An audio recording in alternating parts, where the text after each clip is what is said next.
Hello and अस्सलाम वालेकुम beautiful and lovely students, how are you all. मैं सैफ शमीम आप सबका स्वागत करता हूं अपनी यूट्यूब चैनल द हिस्टोरिया पे। सबसे पहले मैं यही रिक्वेस्ट करूंगा कि अगर आपने अभी तक चैनल को सब्सक्राइब नहीं किया है, बराए करम चैनल को सब्सक्राइब करें, पास वाला बेल आइकन भी प्रेस कर ले ताकि हर आने वाली वीडियो की नोटिफिकेशन आपको मिलती रहे। बता दूं, आप आज इस वीडियो में हम 6th सेमेस्टर की हिस्ट्री को स्टार्ट करने वाले हैं। 6th सेमेस्टर की history means Indian economy and society through age, जो आपका कोर सब्जेक्ट है, ठीक है, 6th सेमेस्टर का। इसमें जो पहले चैप्टर का पहला टॉपिक है that is bronze age. Bronze age urbanism to iron based agriculture और इसके कैरेक्टरिस्टिक फीचर्स, ये हम पढ़ने वाले हैं। ठीक है, मैं सबसे पहले यही गुजारिश करूंगा कि आप मेरे साथ पेन और पेपर लेके बैठ जाइए, मेरे साथ साथ ये नोट्स बनाइए, क्योंकि ये नोट्स जो है एग्जाम ओरिएंटेड है, एग्जाम पर्पस के लिए। इसमें आपको कुछ भी मिस नहीं करना है, बहुत ही इंपॉर्टेंट है और ईजी है पढ़ने के लिए भी, याद रखने के लिए भी और लिखने के लिए भी बहुत ईजी है। या अगर आपके पास टाइम कम है तो आप मुझे व्हाट्सएप पे या फिर इंस्टाग्राम पे फॉलो करके मैसेज कर सकते हैं। लिंक आपको डिस्क्रिप्शन बॉक्स में मिल जाएगी। ठीक है, आपको ये hand written notes as such जैसे हैं वैसे ही मिल जाएंगे, रीजनेबल रेट्स पे मिल जाएंगे। आप मुझे बस एक बार मैसेज कर दें और वीडियो को एंड तक देखिए, अच्छे से कॉन्सेप्ट को समझिए। ठीक है, तो चलिए स्टार्ट करते हैं, ज्यादा वक्त नहीं लूंगा मैं। Bronze age urbanism to iron based agriculture और इसके कैरेक्टरिस्टिक फीचर्स पढ़ने। तो सबसे पहले मैं आपको थोड़ा सा समझा देता हूं कि ये है क्या ब्रोंज एज। देखिए, मैंने जो सीरीज में चला रहा था एंशिएंट इंडिया की, उसमें मैंने आपको ब्रोंज एज और चालकोलिथिक एज अच्छे से पढ़ा दिया है। ब्रोंज एज और चालकोलिथिक एज एक ही है। इसका मतलब ये कि ये वो एज थी, ये वो पीरियड था जिसमें आयरन और टिन का इस्तेमाल किया जाता था। इन दोनों चीजों का इस्तेमाल किया जाता, इनके अलॉय का इस्तेमाल किया जाता था। ठीक है, वो उस एज से अब शिफ्ट होती है ह्यूमन हिस्ट्री किसकी तरफ? आयरन बेस्ड एग्रीकल्चर की तरफ। यानी कि अब एग्रीकल्चर तो होती है लेकिन किस चीज से? आयरन से। पहले एग्रीकल्चर होती थी लेकिन किससे? ब्रोंज से। अब आयरन से होने लगी। आयरन मींस लोहे से। ये जो मेटल था, आयरन था, ये चीपर था, इजी टू मेड था। ठीक है, इसकी कॉस्ट ज्यादा आती थी, ये महंगा पड़ता था, टाइम कंज्यूमिंग था और इससे एग्रीकल्चर में आसानी भी होती थी और अच्छी एग्रीकल्चर भी होती थी। तो इससे क्या कौन सा इंपैक्ट पड़ा, क्या क्या चेंज आई, वो हम इसमें देखने वाले हैं, इसके कैरेक्टरिस्टिक फीचर्स देखने वाले हैं। तो चलिए बढ़ते हैं आगे।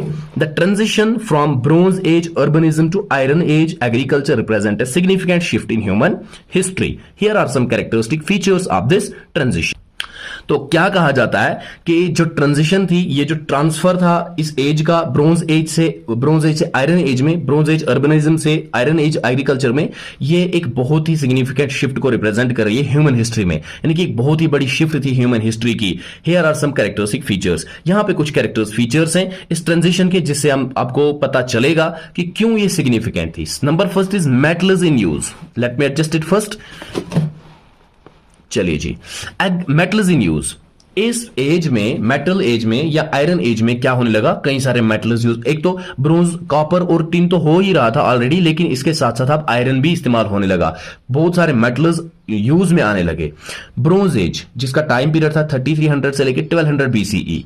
ठीक है, बिफोर कॉमन एरा इसको हम पढ़ते हैं, 3300 से लेकर 1200 BCE. People primarily use tools and weapons made from N alloy of copper and tin. लोग क्या इस्तेमाल करते थे इस टाइम पीरियड में? लोग ज्यादातर किस चीज के बने हुए टूल्स और वेपन्स इस्तेमाल करते थे? कॉपर और टिन के। इन दोनों को मिक्स करके अलॉय जिससे बनता था, वही मेटल्स एग्रीकल्चरल पर्पसेस के लिए यूज करते थे इस टाइम पीरियड में। यही ब्रोंज एज थी। एंड आयरन एज 1200 बीसी से लेके आगे तक जो एज आती है उसको हम आयरन एज ही कहते हैं। ये दो डेट्स भी इंपॉर्टेंट है, याद रख लेना आप। Iron was more abundant and cheaper to produce than bronze. इसमें क्या होता है, आयरन एक तो अबंडेंट था, काफी तादाद में था, ये हमारे पास अवेलेबल था।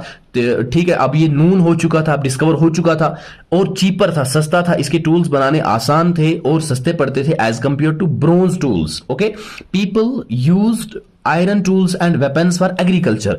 जाहिर सी बात है, जो चीज हमें सस्ती पड़ेगी और जो एफिशिएंट होगी, जो अच्छी होगी, because iron tools were far better than bronze tools, copper and tin tools. तो ये सस्ते भी थे और अच्छे भी थे, तो लोगों ने इन्हीं को प्रेफर किया, इन्हीं टूल्स को एग्रीकल्चर पर्पस में यूज किया। This transition to iron technology played an important role in the development of agriculture. ये जो ट्रांजिशन था, ये जो चेंज, ये जो शिफ्ट थी टेक्नोलॉजी में, आयरन टेक्नोलॉजी में, इसने एक बहुत ही इंपॉर्टेंट रोल प्ले किया है एग्रीकल्चर की डेवलपमेंट में। एग्रीकल्चर में कई सारी डेवलपमेंट आई, किसकी वजह से? With the advent of iron technology. चलिए जी बढ़ते हैं आगे। Second characteristic feature is agricultural advancement with the advent of metal tools और I can say with the advent of iron tools agriculture advancement भी आई। With the improved iron tools, जो improved iron tools आए, अच्छे और finished iron tools आए, agriculture became more efficient and wide spread.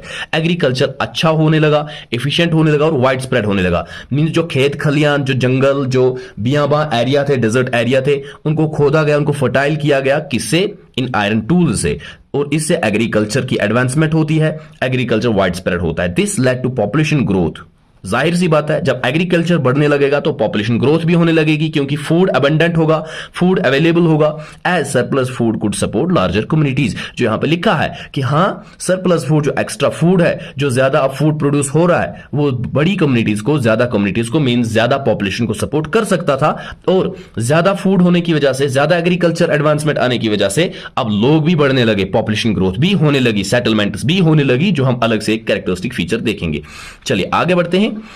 Okay जी, number third characteristic feature that is trade and exchange. Trade और exchange भी बढ़ने लगा। जैसे किसी चीज की तादाद बढ़ जाती है, उसकी कंसंट्रेशन बढ़ जाती है, तो उसका व्यापार, उसका ट्रेड, उसका एक्सचेंज भी बढ़ जाता है। Bronze age civilizations were connected through long distance trade routes which facilitates the exchange of goods, ideas and technologies. देखिए, जो ब्रोंज एज सिविलाइजेशंस थी, जो लोग ब्रोंज एज के थे, वो कनेक्टेड थे, लेकिन लॉन्ग डिस्टेंस ट्रेड रूट से। उन्हें काफी बड़े रास्ते तय करने पड़ते थे, सफर तय करने पड़ते थे ट्रेड को करने के लिए। ठीक है, इससे क्या होता था? गुड्स एक्सचेंज होती थी। गुड्स मींस जो आर्टिकल्स, जो चीजें हो, जो ऑब्जेक्ट्स हो, या आइडियाज एक्सचेंज होते थे, टेक्नोलॉजीज एक्सचेंज होती थी। लेकिन इसमें in long distance trade roots को कवर करने में इन्हें कहीं ना कहीं दिक्कत जरूर आती थी। Trade networks expanded during the iron age. तो आयरन की आने की वजह से क्या हुआ? ट्रेड नेटवर्क जो थी वो भी एक्सटेंड होने लगी, वो भी एक्सपैंड हुई, वो बढ़ने लगी। कनेक्टिंग एग्रीकल्चरल रीजन्स, इससे जो एग्रीकल्चरल रीजन्स थे वो कनेक्ट होने लगे। जो पहले इंसान की इन्फ्लुएंस में नहीं थे एग्रीकल्चरल रीजन्स, वहां तक लोग जाने लगे, वहां तक लोग पहुंचे, उसको अच्छी तरह से यूटिलाइज किया, वहां से प्रोडक्शन की। एंड अर्बन सेंटर्स, और जो भी अर्बन सेंटर्स थे, जहां पे बस्तियां थी, जहां पे लोग रहते थे, वहां तक लोग जा पाए अपने फूड को बेचने के लिए या अपने फूड को मार्केट करने के लिए। Number fourth characteristic feature that is urbanization and settlements. Urbanization and with the advent of iron technology, urbanization and settlements occur. The transition from Bronze Age to iron-based agriculture led to further more urbanization. तो urbanization तो पहले थी, already थी, लेकिन जब Bronze Age से iron-based agriculture में ये transition होती है, ये shift होती है, तो और ज्यादा urbanization बढ़ जाती है, और ज्यादा लोग बढ़ने लगते हैं, उनके ideas बढ़ने लगते हैं, टेक्नोलॉजी बढ़ने लगती है। Iron tools increased agricultural output.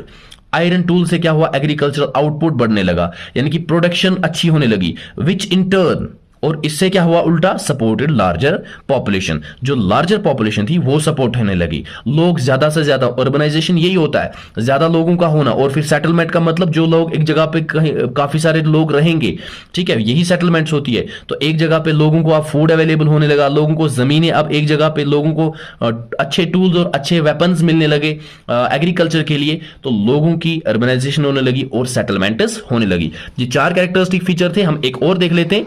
Let me adjust it first, तो फिर इसके साथ हमारा टॉपिक जो है कंप्लीट हो जाएगा। Change in social structures, societies भी बदलने लगी, सोसाइटीज भी चेंज होने लगी आयरन के आने से। People started living at one place with the advent of iron tools, societies formed and settlements in larger sizes occur. लोग क्या करने लगे? अब लोगों को अब ये पता चल चुका कि हमारी एग्रीकल्चरल अच्छी जा रही है, हमारी प्रोडक्शन अच्छी हो रही है, सेटलमेंट्स हो रही हैं, लोग बढ़ रहे हैं, तो अब लोग एक जगह पे रहने लगे, सेटलमेंट्स बनाने लगे। ठीक है, किसकी वजह से ये हुआ? ये सब ये आयरन टूल्स की एडवेंट की वजह से हुआ, ये आयरन टूल्स की द डिस्कवरी की वजह से हुआ। सोसाइटीज फॉर्मड, सोसाइटीज बनने लगी, and settlements in larger sizes आकर, बड़ी बड़ी साइजेस में सेटलमेंट्स होने लगी। एज द प्रोडक्टिविटी इंक्रीजेस, जैसे जैसे प्रोडक्टिविटी बढ़ती गई, फसलें बढ़ती गई, फसलें अच्छी होने लगी, societies became self sufficient and complex. Societies self sufficient बनने लगी और कम्प्लेक्स बनने लगी। सेल्फ सफिशिएंट मतलब अब उन्हें किसी दूसरे के पास जाना या हंटिंग गैदरिंग के लिए नहीं जाना था, अब वो अच्छी प्रोडक्शन करते थे और खुद उस पर फीड होने के साथ साथ दूसरे लोगों को भी फीड करते थे, दूसरे लोगों तक पहुंचाते थे, उसका ट्रेड भी करते थे। आई होप कि आपको ये वीडियो पसंद आई होगी, ये टॉपिक पसंद आया होगा। ये हैंड रिटन नोट्स के लिए लिए एक लाइक तो आपको बनता ही है। वीडियो अगर अच्छी लगी हो तो लाइक भी कीजिए। कमेंट में हमें बताइए कि आपको कहां पे समझ में नहीं आया और आपको किस टॉपिक पे वीडियो चाहिए हो।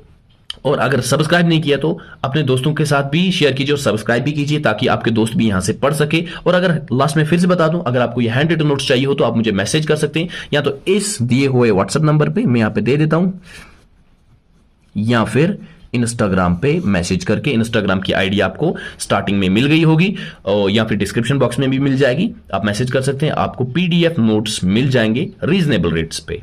मिलते हैं अगली वीडियो में, तब तक के लिए अल्लाह हाफिज।